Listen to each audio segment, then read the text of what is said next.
마태복음 21장 33절에서 46절까지 신약성경 36페이지입니다. 말씀이 길게 느껴지는데 한 절씩 저랑 차근차근 교독하며 읽겠습니다. 제가 먼저 33절을 읽습니다.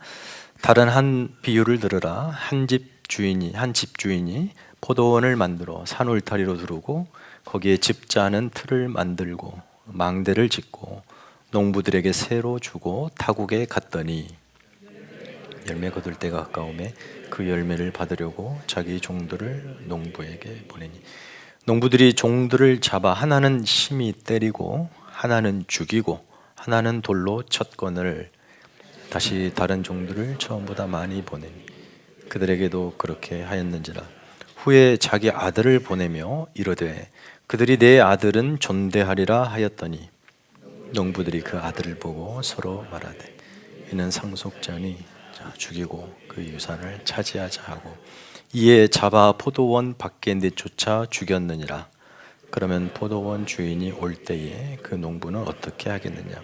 그들이 말하되 그 악한 자들을 진멸하고 포도원은 제때에 열매를 바칠 만한 다른 농부들에게 새로 줄지니이다. 예수께서 이르시되 너희가 성경의 건축자들이 버린 돌이 모퉁이의 머릿돌이 되었느니 이것은 주로 말미암아 된 것이요 우리 눈에 기이하도 다함을 읽어본 일이 없느냐. 그러므로 내가 너희에게 이르노니 하나님의 나라를 너희는 빼앗기고 그 나라에 열매 맺는 백성이 받으리라. 이 돌 위에 떨어지는 자는 깨지고 이 돌이 사람 위에 떨어지면 그를 가루로 만들어 흩으리라 하시니 대제사장들과 바리새인들이 예수의 비유를 듣고 자기들을 가리켜 말씀하신 줄 알고 잡고자 하나 무리를 무서워하니 이는 그들이 예수를 선지자로 알미였더라. 아멘. 우리 전우자와 함께 반갑게 인사 한번 하십시다. 한 주간 잘 지내셨습니까? 네, 한 주간 은혜 가운데 잘 지내셨습니까?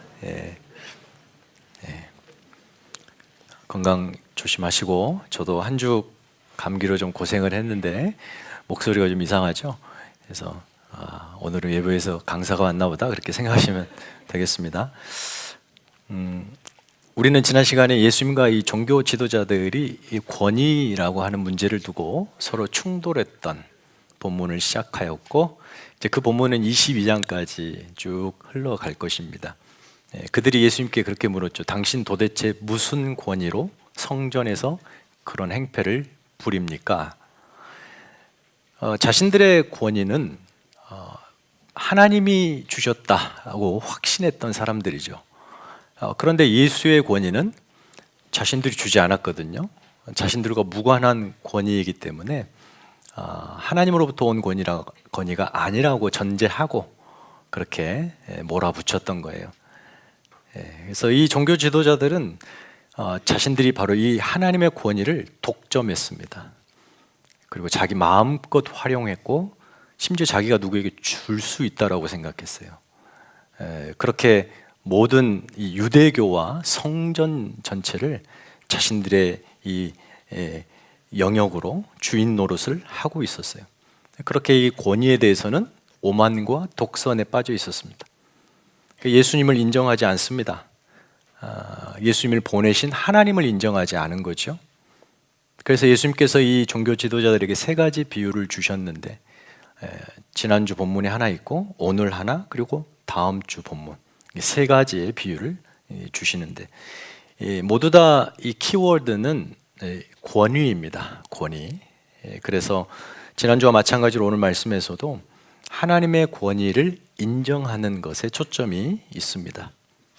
여러분이 읽으셨다시피 이 비유는 대단히 목가적이고 선명한 상징성을 가지고 이야기가 그려지고 있습니다. 예수님의 비유는 2000년 전이기 때문에 오늘날 우리가 듣기에는 생소해 들릴지 모르지만 예수님 당시에는 모두가 공감하는 그냥 이미지, 그림 언어예요. 들으면 그림이 쫙 그려질 정도로 생생한 이미지들이죠. 그렇게 이 당시 청중들은 예수님의 비유를 들었습니다. 그래서 비유 자체는 이해하는데 전혀 문제가 없었어요. 물론 그 깊이 있는 의미는 또 다른 문제였지만 말이죠. 포도원 주인이 타국으로 가는 일이 생겼답니다. 자신의 포도원을 소장농에게 세를 주는 장면으로 이 비유가 시작하고 있습니다. 이렇게 포도원을 세를 주고 떠나는 경우가 우리에게는 조금 낯설 수도 있는데 그런 문화적 배경 속에 살고 있지 않기 때문에, 그러나 이 당시에는 매우 익숙한 풍경이에요.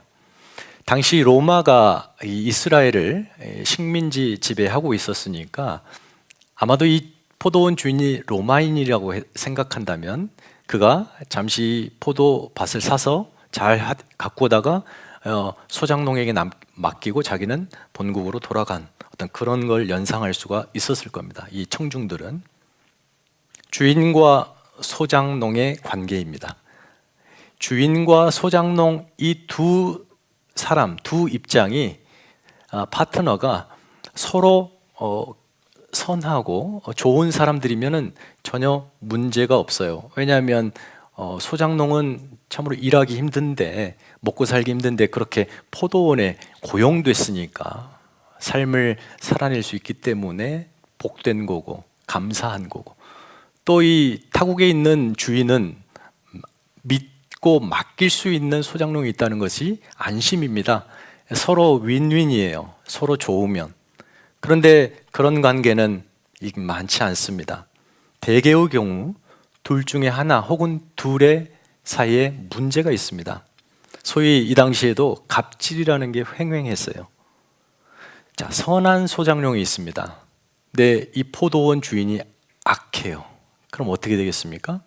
이 선한 소장농들이 한 해 동안 땀 흘리고 수고하고 그래서 풍성한 열매를 맺혔는데, 이 주인이 악하면 그에 따른 제대로 된 보상을 받지 못해요. 폭력을 휘둘러도 이 사람들은 말할 수가 없어요. 왜냐하면 그래야 내년에 또 계약 가서 일할 수 있으니까. 그런 폭력이 횡행했죠.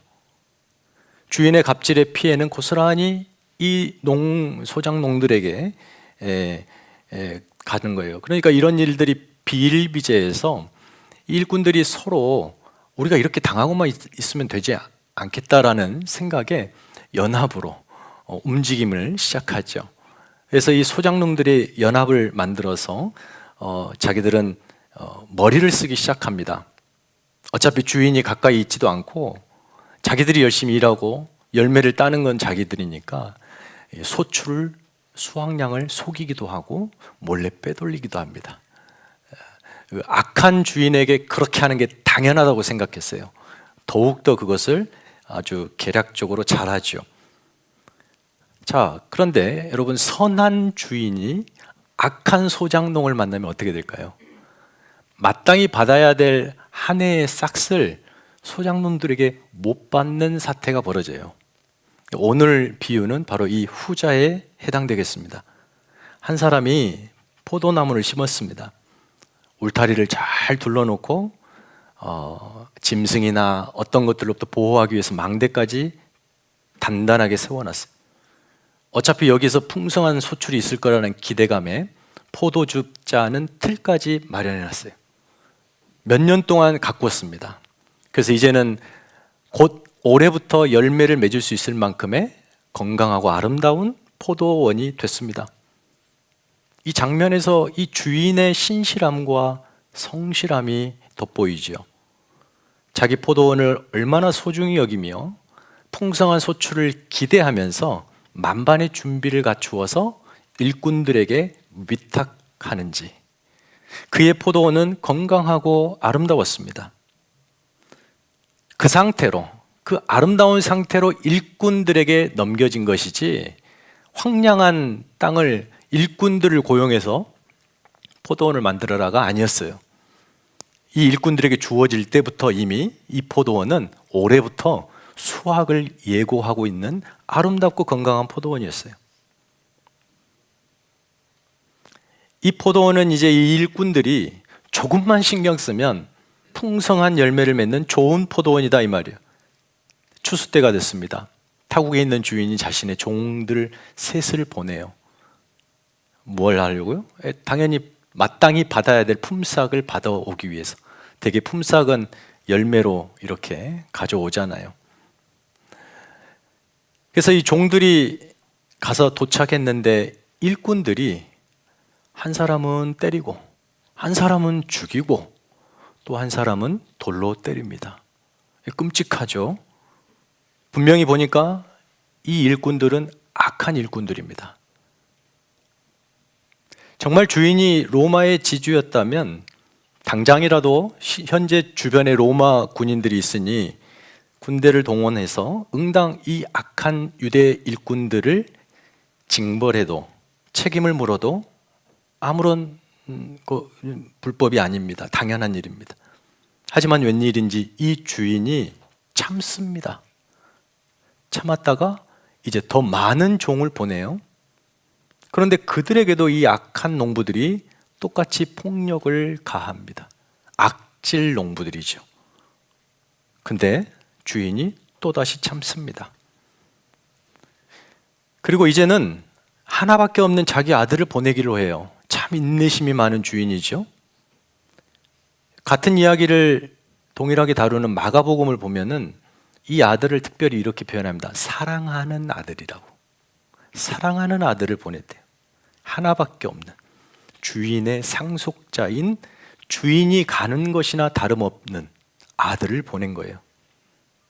아들을 보내면서 주인이 마음에 그래도 앞서 종들을 그렇게 한 것 내가 참겠다.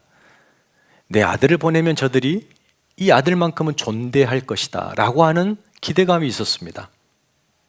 그리고 보냈어요. 그런 기대감에 보낸 이 주인의 마음과 달리 이 악한 농부들은 반대로 생각합니다. 아들이네? 저 아들을 죽이면 상속자니까 저 아들이 받을 포도원은 우리가 가지면 되겠다. 이렇게 담대하게 아들이 이르자 포도원 밖으로 데려가 죽여버립니다. 여러분, 비유지만 너무 끔찍하지 않습니까? 내용이 충격적입니다. 예수님이 종교 지도자들에게 이 비유 끝에 이렇게 묻습니다.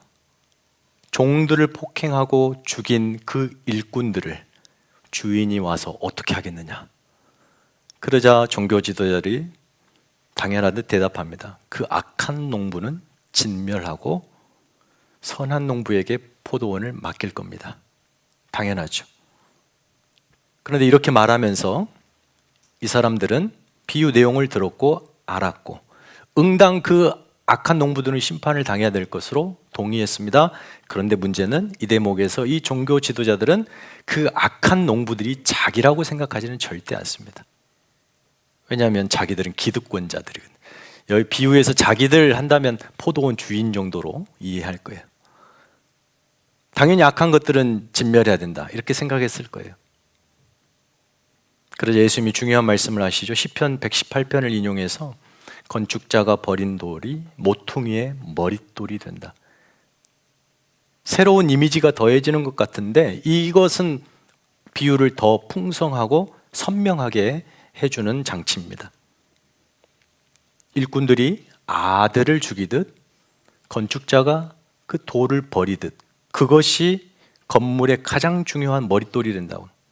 그러면서 결정적인 선언을 하시죠. 43절에 그러므로 하나님의 나라를 너희는 빼앗기고 그 나라를 열매 맺는 백성이 받으리라. 비유에서 상징성은 선명합니다. 여기 포도원은 당연히 하나님의 나라, 하나님의 백성 이스라엘입니다. 구약성경에 보면 이스라엘을 포도나무 혹은 포도원으로 자주 비유하는데 포도나무로 상징하는 대표적인 말씀이 시편 80편 8절인데요. 주께서 한 포도나무를 애굽에서 가져다가 민족들을 쫓아내시고 그것을 심으셨다. 하나님의 구원 행위를 이 포도나무 이스라엘을 통해서 보여주죠. 한편 이스라엘을 포도원으로 포도밭으로 상징하는 것도 있어요. 대표적인 말씀이 포도원의 노래로 알려진 이사야서 5장의 노래 말씀이에요. 몇 구절만 읽어드리면 나는 내가 사랑하는 자를 위하여 노래하되 내가 사랑하는 자의 포도원을 노래하리라. 내가 사랑하는 자에게 포도원이 있으며 심히 기름진 사내로다. 땅을 파서 돌을 제하고 극상품 포도나무를 심었도다. 그 중에 망대를 세우고 또 그 안에 술틀을 팠도다. 좋은 포도 맺기를 바랬더니 들포도를 맺었다. 이스라엘을 두고 하는 얘기거든요. 이 표현이 비유에 고스란히 등장하는 거예요. 여러분, 이스라엘은 하나님의 포도원이었어요. 포도원 주인이신 하나님은 아주 정성스럽게 포도원을 가꾸며 아름답고 거룩하게 그 포도원을 마련해 주셨습니다. 하나님의 포도원, 이스라엘. 그 이스라엘을 만드시면서 조성하시면서 하나님이 그들에게 품었던 기대는 무엇일까요? 당연히 포도원의 소출이 풍성한 거죠. 포도원의 소출이 풍성하다는 것은 무슨 말일까요? 주인인 하나님이 기뻐하는 나라가 되는 거예요. 거룩하고 영광스럽고, 성경은 제사장 나라라고 그래요. 그 제사장 나라가 되어서 열방이 이스라엘을 통하여서 복을 받는 복된 나라가 되는 것, 이게 하나님이 이 포도원에 기대했던 소원이었습니다. 그러기 위해서 하나님은 일꾼들을 주셔요. 포도원을 맡기죠. 그 일꾼들은 대표적으로 이스라엘의 왕이고 제사장들이고 선지자들입니다. 종교 지도자들이죠. 하지만 구약 역사 속에서 하나님의 포도원이 제대로 열매 맺지 못하고 선한 열매 대신에 악한 열매, 들포도, 먹을 수 없는 악한 열매를 맺혀 포도원이, 그렇게 아름다운 포도원이 엉망진창이 되는 그 역사의 반복이 됩니다. 악한 농부들, 게으르고 탐욕적이고, 무엇보다 이 포도원 주인을 두려워하지 않습니다. 그의 권위를 인정하지 않아요. 존중하지도 않아요. 그런 악한 일꾼들 때문에 하나님의 포도밭이 엉망진창 망가지기 시작하고 구약 끝자락에서는 완전히 망가진 상태가 되는 거예요. 종교 지도자들은 하나님의 권위를 인정하지 않았습니다. 두려워하지도 않았고 율법과 성전을 통해서 자기 배만 불리는, 그렇게 탐심만 키워가는 데 관심이 있었죠. 포도원 주인 하나님은 그래도 이스라엘의 구약 역사를 쭉 이렇게 흘러오시면서 단 한 번도 그 포도원을 자기 것에 그 주인됨을 포기한 적이 없으셨습니다. 종들을 끊임없이 보내죠. 참 선지자입니다. 그 종들은 참 선지자. 선지자들을 끊임없이 보내서 이스라엘이 타락하고 무너진 포도밭이 다시 회복할 수 있도록 그들에게 길을 주고 답을 주고 충격적으로 그들을 되돌이키는 그 일을 하도록 계속해서 종들을 보내십니다. 그런데 종교 지도자들과 그들에게 가스라이팅이 당한 유대 사람들은 이스라엘의 하나님께로 돌이키지 않았습니다. 오히려 참 선지자들을 향하여 거짓 선지자들이 뭐라 그러냐면, 괜찮다, 멸망이 코앞이다, 하나님께 돌아와라, 이렇게 외친 참 선지자들을 향하여, 아니다, 멸망하지 않는다, 우리에게는 성전이 있다, 율법이 있다, 우리가 하나님 백성이다, 누가 우리를 꺾겠느냐, 다 무너져가고 허물어지고 삐쩍삐쩍 말라가는 포도원인데 그렇게 이야기하고 있어요. 올해 풍성하게 열매 맺을 거다. 그러니 여러분 성전으로 오십시오. 예배하십시오. 마음껏 제물을 드리십시오. 괜찮다고. 아니라고 외치는 참 선지자들을 어떻게 합니까? 그들을 죽입니다. 역사 속에 그들을 죽여버려요. 비근한 예가 디셉 사람 엘리야죠. 엘리야가 호렙산의 하나님 산에서 이렇게 탄식해요. 하나님, 이스라엘 자손이 주의 언약을 버리고 주의 제단을 헐며 칼로 주의 선지자들을 죽였습니다. 오직 나만 남았는데 그들이 내 생명까지 찾아 빼앗으려고 합니다. 이 이스라엘의 현실. 하나님은요, 포도원을 망쳐놓은 악한 농부들이 역사 내내 있었는데 참으십니다. 종교 지도자들과 그 망가진 포도원을 오랫동안 참으세요. 당신의 신실한 종들을 보내시면서 포도원의 희망의 노래를 멈추지 않으십니다. 구약 성경을 한 단어로, 한 구절로 이렇게 표현으로 정의하면 하나님의 사랑입니다. 하나님의 사랑.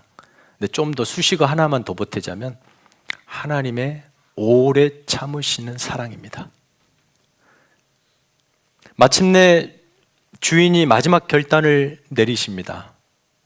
포도원의 상속자인 아들을 보내기로 한 거예요.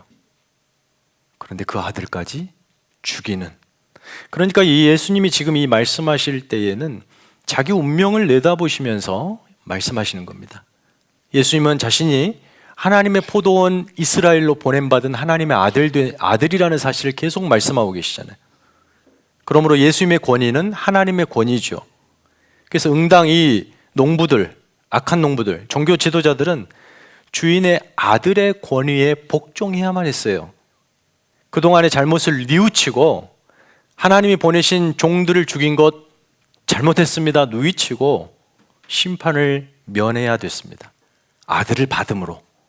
그런데 오히려 이들의 태도는 아들을 죽임으로 그 유대 모든 삶의 포도원을 자기 것으로 삼으려고 했던 거예요. 존대하지 않습니다. 포도원의 주인의 권위를 묵살합니다. 하나님의 권위를, 하나님을 존중하지를 않습니다. 급기야 그 아들 포도원 밖에서 죽이죠. 포도원 밖이라는 것이 이스라엘 밖이니까 로마의 권위 넘겨서 죽입니다. 십자가에 예수가 죽습니다. 오늘 비유는 아들이 그렇게 농부들, 일꾼들의 손에 죽었다라는 것입니다. 그리고 오늘 본문의 가장 중요한 두 구절 41절, 43절 41절은 종교 지도자들이 입에서 스스로 이렇게 얘기하는 거예요. 주인이 오면 그 악한 자들을 진멸하고 포도원은 제때에 열매를 바칠 만한 다른 농부에게 새로 줄지니이다. 자기들이 그렇게 얘기했거든요. 그리고 43절은 예수님의 말씀이에요. 하나님의 나라를 너희는 빼앗기고 그 나라를 열매 맺는 백성이 받으리라. 그 악한 농부들은 종교 지도자들이잖아요. 그럼 그들에게서 포도원을 빼앗아서 열매 맺을 제때 바칠 농부들에게 준다는데 그 농부들은 누굴까요? 1차적으로 지금 이 비유를 듣고 옆에 있는 예수님의 제자들입니다. 그리고 예수님을 모퉁이 돌로 하고 새로운 성전이 될 이 마태복음을 읽었을 초대교회 성도들이며 오늘 저와 여러분, 이 본문에 있는 우리가 바로 교회입니다. 하나님의 포도원이 우리에게 맡겨졌습니다. 우리가 예수 믿고 제자가 되었다는 것은 바로 이렇게 우리가 하나님의 포도원의 일꾼으로 부름을 받았다는 것을 의미합니다. 여러분, 일꾼의 일꾼됨, 일꾼다움이 무엇일까요? 가장 아름답고 명예롭고 훌륭한 일꾼이 되는 것, 바로 신실하고 충성스러운 일꾼으로 주인의 포도원에서 열심히 일하는 것, 이게 그 일꾼에게는 최고의 명예인 거죠. 그렇지 않겠습니까? 여러분, 교회가 일꾼이라고 말씀드렸습니다. 하나님 나라의 포도원을 아름답게 가꾸어가는 일꾼이 교회입니다. 여러분 자신, 우리 거시적인 차원에서 온 세상이 하나님의 포도밭이에요. 그렇죠? 하나님이 통치하시는 온 땅이 하나님의 포도원이에요. 그 포도원을 잘 가꾸라고 교회를 거기로 보내신 거죠. 근데 교회가 거기서 어느 순간부터 주인 행세를 해요. 그러면 교회는 망가지는 겁니다. 출애굽기 19장의 말씀에 보면 세계가 다 내게 속하였나니 너희가 내 말을 잘 듣고 내 언약을 지키면 너희는 모든 민족 중에서 내 소유가 되겠고 너희가 내게 대하여 제사장 나라가 되며 거룩한 백성이 되리라. 교회의 사명입니다. 이렇게 거시적인 차원에서는 세계가 하나님의 포도원이지만 좀 더 좁혀서 미시적 차원으로 보면, 개인적 차원으로 좀 더 좁혀보면 여러분 각자가 교회이고요, 여러분이 살아내시는 삶의 현장이 하나님의 포도원이에요. 믿으십니까? 여러분의 사명은 뭐겠습니까? 그래서 그 포도원을 어떻게든 아름답고 거룩하고 영광스럽게 열매 많이 맺는 건강한 포도원을 유지하는 겁니다. 가꾸는 거예요. 그것이 여러분의 소명이자 사명인 거예요. 내 인생은 하나님의 포도원이다. 나는 그 포도원의 일꾼으로 보냄을 받았다. 그러므로 내가 해야 될 사명은 성실하게, 충성스럽게 이 포도원의 주인 되신 하나님을 기쁘게 하고 그분이 원하시는 열매를 마음껏 맺어드리는 그 일에 헌신하는 것이다. 여러분, 이게 여러분이 성도됨의 사명의식이에요. 그래서 일꾼이 가져야 될 최고의 덕목은 뭐냐면, 지난주 말씀처럼 먼저는 주인의 권위를 인정하시고 내 삶의 주인 되신 하나님의 권위를 인정하시고, 두 번째는 성실하고 충성스러운 일꾼이 되셔야 됩니다. 그래야 되는 이유가 있어요. 왜 우리가 우리의 인생의 주인이 아니라 일꾼이며 그 일꾼으로서 최선을 다해 살아야 되는가? 중요한 이유가 있어요. 왜요? 우리의 포도원의 주인이 하나님이시기 때문에 그래요. 그 하나님이 어떤 분이신가가 오늘 비유에 너무나 진하게 녹아져 있습니다. 비유에서 강조하는 하나님의 성품, 그 열심이 먼저 등장하죠. 성실하심, 신실하심. 하나님께서 당신의 포도원을 어떻게 여기고 계신가가 비유에 잘 나와 있어요. 얼마나 열심이시고 정성을 다하시는지. 하나님이 여러분 각자의 인생 그 포도원을 그렇게 가꾸어서 마련해 주셨습니다. 여러분, 여러분의 인생의 포도원이 어떻게 만들어졌습니까? 그냥 뚝딱 만들어져라 해서 만들어진 게 아니라 그 인생의 포도원을 얻기 위해서 하나님은 아들의 생명을 사고로 지불했습니다. 아들의 생명을 내어주고 구입한 하나님의 포도원이에요. 모든 것을 갈아 넣으셨다 이 말이에요. 여러분 각자의 인생에. 마치 여러분의 인생의 포도원이 하나님이 사실 오로지 한 관심사, 오로지 하나의 포도원인 것처럼 그렇게 여러분을 전심을 다해 여러분의 인생을 당신의 포도원으로 삼으셨습니다. 그게 바로 여러분의 인생입니다. 하나님은 여러분에게 마치 당신의 사랑의 대상이 여러분 한 사람인 것처럼, 여러분밖에 없는 것처럼 진심을 다하시고 열심을 다하시고 전심을 다해 여러분을 사랑하십니다. 그러니 여러분 스스로가 여러분의 인생의 포도원을 보면서 별로 불만족스러워서 평가절하 하시면 안 됩니다. 하나님께서 여러분의 생애를 최고의 포도원으로 삼으셨습니다. 거기에 가장 영광스러운 최고의 포도나무를 심으셨고 포도원을 해치는 악한 것들로부터 보호하시려고 성령의 능력으로 울타리를 치시며 망대를 지으시고 여러분의 포도원에서 당신이 기대하시는 풍성한 열매가 확실히 맺혀질 것을 확신하며 포도즙을 짜는 틀을 마련해 주셨습니다. 그리고 그 포도원을 여러분에게 떡하니 주시는 거예요. 여러분이 그렇게 받으셨어요, 인생을. 그냥 황량하고 아무것도 없는 메마른 땅을 포도원이다 하고 받은 게 아니란 말이에요. 그러면서 하나님 우리에게 이렇게 말씀하십니다. 포도원을 주시면서 너의 인생을 내가 기뻐할 포도원으로 한번 잘 가꾸어 봐라. 필요한 것 내가 다 주겠다. 우리는 그렇게 기도하죠. 하나님이 알아서 다 해주세요. 제가 고민하지 않도록. 하나님은 인격적이셔죠. 우리가 여러분 각자가 여러분의 포도원 안에서 훌륭해지는 기회를 빼앗지 않으십니다. 허락해 주십니다. 여러분의 인생이 아름답고 거룩한 하나님의 포도원이 되기 위해서 하나님이 하실 수 있는 모든 일을 다 하십니다. 때마다 시마다 은혜를 베풀어 주시죠. 종들을 보내 돌이키고 은혜를 주듯이 말씀을 통해서 매 순간 여러분에게 은혜를 주셔요. 풍성한 생명의 양식을 주시고 하나님의 소원, 여러분의 포도원에 대한 기대는 한 가지입니다. 여러분의 인생의 포도원이 건강해지는 것.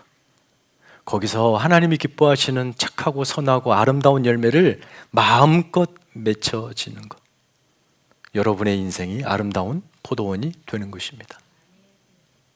그 일을 위해서 하나님은 주무시지도 졸지도 아니하시고 여러분을 생명처럼 눈동자처럼 지키시고 보호하시고 동행하시고 필요를 공급해 주십니다. 여러분의 하루를 위해서 하나님이 해를 띄우신다는 거예요. 달을 띄우시는 거예요. 바람을 불어주시는 거예요. 여러분 인생이 바로 하나님의 열심히 만들어낸 소중한 하나님의 포도원이라는 사실을 꼭 가슴에 기억하시기 바랍니다. 막 살아도 될 그런 인생, 하찮은 인생 아닙니다. 근데 여러분 여기 이제 문제가 있어요. 우리가 하루에도 수도 없이 반복하는 문제. 그 내 인생의 포도원의 주인이 나라고 내가 착각하는 거예요. 포도원을 내 마음대로 내가 원하는 열매를 맺고 싶어서 내가 주인 노릇하는 거예요. 그리고 정작 포도원 주인이신 하나님을 내가 종처럼 부려요. 하나님, 나 이거 열매 필요하다니까요. 왜 일 안 하십니까? 왜 안 들어주세요? 나 그거 필요하다니까요. 뭐 하시는 겁니까? 하나님을 종 취급해요. 자기가 그 포도원의 주인이 됩니다. 그때 하나님의 중요한 두 번째 성품이 발휘돼요. 어떤 성품이죠? 오래 참으심이에요. 오래 참으심. 당장이라도 이 녀석 봐라, 이 주인 노릇하고 있네 하면서 혼쭐 내셔도 할 말이 없는데, 그런 우리를 향하여 하나님은 오늘도 참으십니다. 하루도 수도 없이 참으십니다. 아직도 네 인생 주인이 너인 줄 아는구나. 그래, 네가 조금만 있으면 알겠지. 그때까지 내가 참아줄게. 그러나 하나님의 참으시는 이 행위가 우리에게는 은혜로 다가오긴 합니다만, 우리 편에 바꾸어서 보면은요, 하나님이 참으시면 참으실수록 여러분의 인생은 별로 그렇게 썩 좋은 인생이 되지 못합니다. 그렇잖아요. 하나님이 많이 참으신다고 하면 그만큼 내 인생에서 내가 게을렀다는 거고, 내가 해야 될 일꾼으로서의 소명을 감당하지 않았다는 거잖아요. 언제쯤 착하고 충성된 일꾼으로 너의 인생의 포도원을 아름답게 가꿔 볼래? 내가 언제까지 기다려야 되니? 라고 여러분에게 하나님이 말씀하신다면 여러분의 인생은 아름다운 포도원이 되지 못하고 있는 거예요. 한번 생각해 보십시오. 하나님이 지금까지 살아온 여러분 인생 속에서 얼마나 여러분에 대해서 많이 참으셨는지. 우리는 너무나 내 기분 내키는 대로 신앙생활을 해요. 자유가 무한히 주어졌는데 어떤 자유? 교회 안 갈 자유, 봉사 안 할 자유, 기도 안 할 자유, 이런 자유는 마음껏 누리는데요, 그 자유에 대한 책임으로 일꾼으로서 마땅히 해야 될 신실함과 충성스러움은 하지 않아요. 기분 내키는 대로 신앙생활하면서 내 감정에는 충실하면서 하나님의 감정, 하나님의 마음을 헤아리려고 하지 않아요. 하나님이 내 인생에 무엇을 기대하고 목적하시는지는 뒷전이고 늘 내가 관심 갖는 것에 하나님을 동원시키려고 애쓰죠. 그렇게 내 필요를 채우는 것에만 급급한 신앙생활. 사랑하는 성도 여러분, 여러분 인생을 하나님이 기뻐하시는 아름다운 포도원이 되는 것, 이건 여러분의 사명입니다. 가꾸는 것 여러분이 하셔야 돼요. 누가 해주지 않아요. 여러분 각자의 사명이에요. 너무 오랫동안 무성한 풀, 해충, 제멋대로 뻗어 자라나간 가지들을 방치하지 마십시오. 열심히 게으름의 김을 매셔야 합니다. 열심히 세속적인 생각, 가치관, 이런 해충들을 잡아야 합니다. 죽여야 돼요. 그리고 열심히 여러분의 탐심과 욕망으로 이리저리 뻗어나간 가지치기를 매일처럼 하셔야 합니다. 어떻게든 건강한 포도나무가 되셔야 되고 포도원이 되셔야 되고, 그렇게 그 포도원이 많은 열매를 맺도록 일꾼으로서의 해야 될 일을 최선을 다해 하셔야 합니다. 왜 그렇죠? 오늘 마지막 교훈입니다. 왜 그러냐면, 왜 우리가 그렇게 최선을 다해야 되냐면, 주인이 반드시 오기 때문입니다. 주인이 와서 악한 일꾼들에게 포도원을 빼앗아 다른 일꾼들에게 준답니다. 여러분, 이것을 하나님 나라라고 하는 거대한 관점에서 보면 겉만 화려한 성전, 잎만 무성한 무화과 나무 같은 다 죽은 성전 유대교는 끝나고 그들이 해야 할 일을 예수 공동체인 교회가 하겠다. 그러니까 성전 유대교에서 포도원을 빼앗아 교회에게 주겠다, 이 말이죠. 그러니까 하나님의 포도원을 가꿀 대상이 교회가 되었다라는 소망의 말씀이기도 합니다만, 이것을 여러분 각자 개인에게 적용해 보면 무서운 심판이 돼요. 주님이 오신답니다. 그것으로 끝입니다. 우리 인생이 끝나 주님 앞에 서면 그것으로 끝입니다. 무슨 말이냐면 다시는 기회가 주어지지 않습니다. 그때 포도원은 끝납니다. 주님, 돌려주십시오. 다시 가면 제가 열심히 해볼게요. 그럴 수 없습니다. 그런 기회는 여러분이 살았을 때 매일처럼 하나님이 주십니다. 하나님의 포도원을 가꿀 기회는 매일처럼 주어지고 있어요. 오늘 하루 1월 21일 딱 여러분에게 주시면서 하나님은 내가 오늘 너를 믿고 싶다. 내 포도원을 잘 가꾸어 주렴 하시면서 그 하루를 우리에게 기회로 주십니다. 어떤 기회죠? 여러분이 멋져질 기회, 일꾼으로서 아름답고 늠름해지고 영광스러워질 기회. 이 기회는 오늘만 오는 거예요. 오늘 이 기회가 지나가면 다시는 이 기회는, 오늘의 기회는 오지 않습니다. 그래서 주어진 오늘에서 내일 해야지 라고 미뤄버리면 안 돼요. 오늘도 내가 책임 못 지는데 내일은 우리 것이 아니잖아요. 그걸 어떻게 내가 장담하고 내일 하겠다는 거예요. 지금 오늘 여기서 하나님이 주신 기회를 붙드는 겁니다. 이게 믿음이에요. 너의 포도원을 잘 갖고 와라. 내가 너에게 준 포도원을 아름답게 갖고 와라. 자, 이 기회는 매일처럼 주신다는 거예요. 하나님의 자녀답게 살 기회, 내 인생이 아름다워질 기회, 하나님을 닮을 기회, 내 인생의 포도원 안에 들어온 누구든지에게 생명을 공급할 수 있는 아름답고 멋져질 기회, 그 기회를 은혜로 받습니다. 하지만 매번 그 기회를 저버리다가 주님이 부르시는 날이 되면 인생은 되돌이킬 수 없습니다. 다시 기회 한 번만 주십시오. 아니요, 그럴 수 없습니다.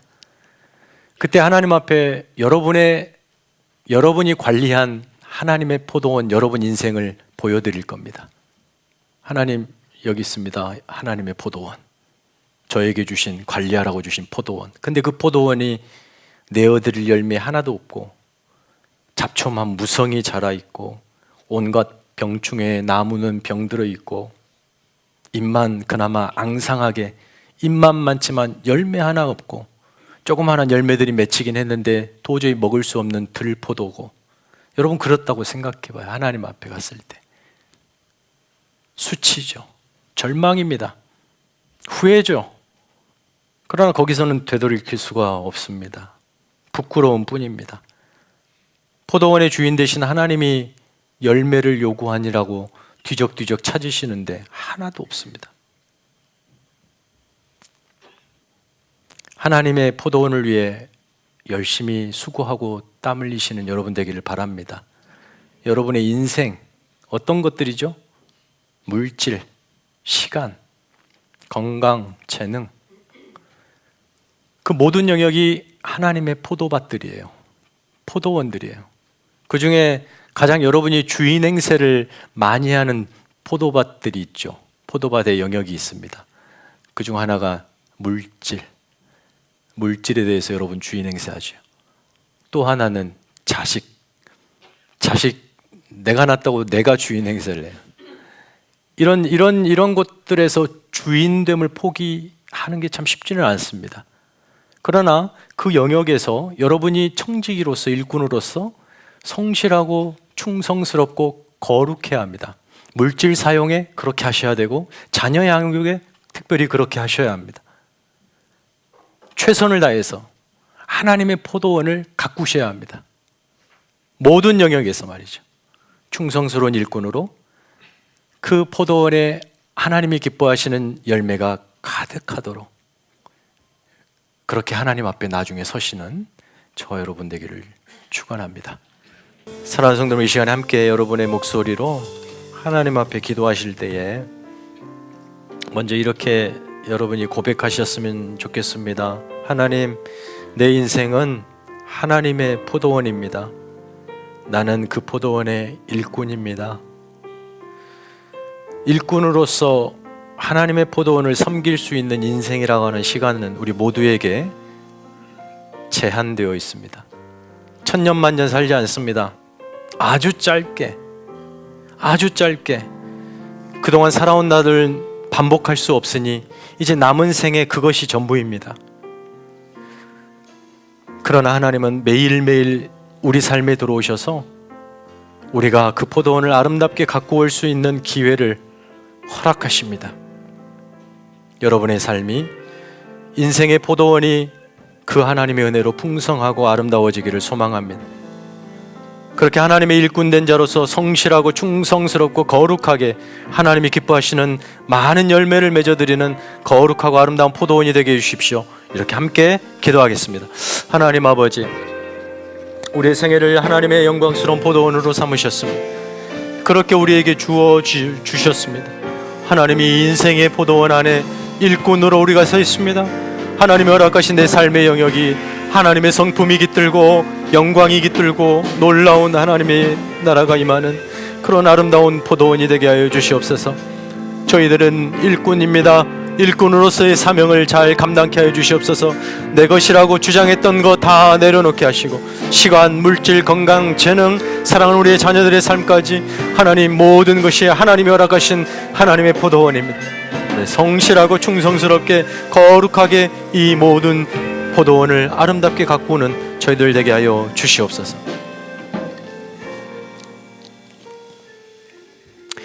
너희가 열매를 많이 맺으면 내 아버지께서 영광을 받으실 것이요 너희는 내 제자가 되리라. 이제는 우리 구주 예수 그리스도의 은혜와 하나님 아버지의 크고 놀라우신 사랑과 성령님의 교통하심이 내 인생이 하나님의 포도원이며 나는 그곳에 일꾼으로 보냄받았다는 사명, 소명 잊지 않고 또 한 주를 그렇게 성실하게 충성스럽게 하나님의 일꾼으로 살겠노라 다짐하는 성도들의 머리 위에 이제부터 영원까지 함께 있을지어다. 아멘.